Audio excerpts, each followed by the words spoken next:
The entire population of Gaza is enduring destruction at a scale and speed without parallel in recent history. Nothing can justify the collective punishment of the Palestinian people.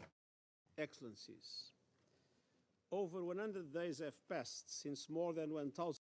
A lasting end to the Israeli-Palestinian conflict can only come through a two-state solution.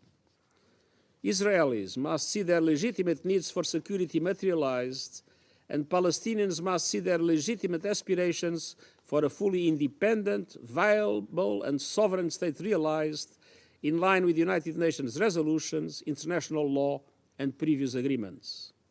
Israel's occupation must end. Excellencies, last week's clear and repeated rejection of the two-state solution at the highest level of the Israeli government is unacceptable. And this was despite the strongest appeals from even the friends of Israel, including those sitting around this table. This refusal and the denial of the right to statehood to the Palestinian people would indefinitely prolong a conflict that has become a major threat to global peace and security. It would exacerbate polarization and embolden extremists everywhere. The right of the Palestinian people to build their own fully independent state must be recognized by all, and any refusal to accept the two-state solution by any party must be firmly rejected.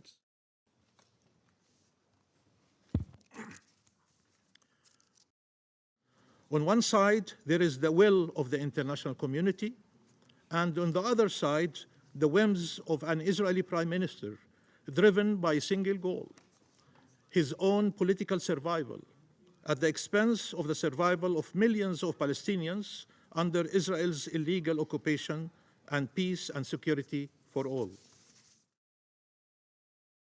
President, allow me at the outset to thank France. Netanyahu boasts publicly and repeatedly that he played a key role in preventing the independence of the Palestinian state and peace in our region, and pledges to continue doing so. Israel should no longer entertain the illusion that there is somehow a third path whereby it can choose continued occupation and colonialism and apartheid and somehow still achieve regional peace and security. This is not a viable path, nor a legitimate path. And you, Mr. Minister, for convening the Security Council at ministerial level. It is time for recognizing the admission of the State of Palestine to the UN. We were not granted a veto right over Israel's admission to the United Nations 75 years ago. Israel does not have a veto right over the admission of the State of Palestine 75 years later. The international consensus on two states in this land must be upheld in word and deed. There can be no more pretext for endless delay and obstruction. Thank you, Mr. President. Should Hamas turn in those responsible for October 7th, and should Hamas release all the hostages, this war would be over immediately. This is not a war that Israel chose, but we will defend our future just as each of you would defend the future of your country. President, at the outset, I wish to thank France. There is a regime responsible for sponsoring 90% of Hamas's terror budget, as well as arming them and training them. This is the same regime that supplies Hezbollah with precision missiles and provides the Houthis with ballistic missiles.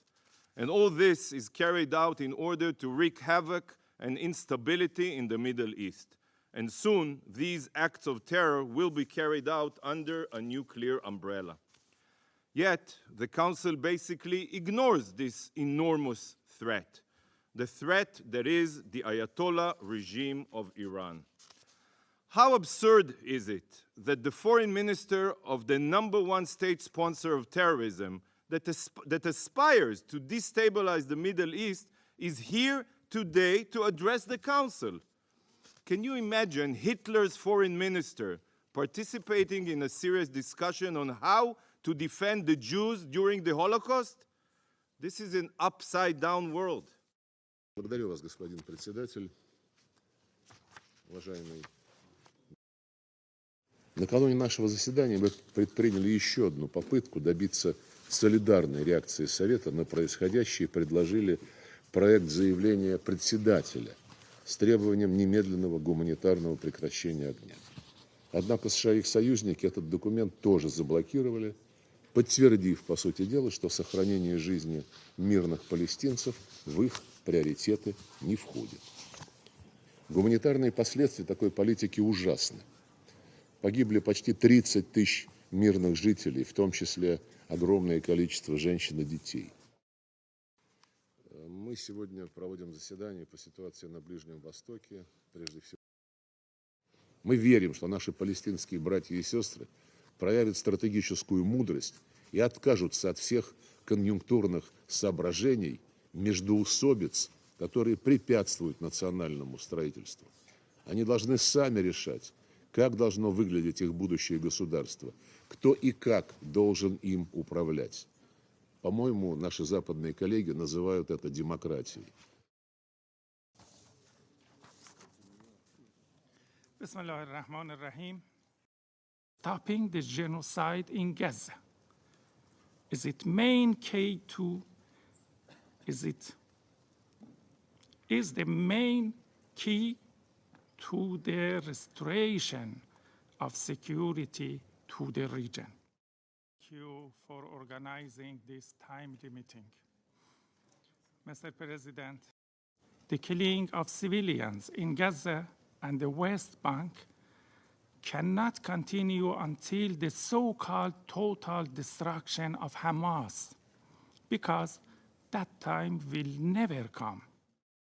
Devant vous la liste des orateurs et oratrices ayant demandé à participer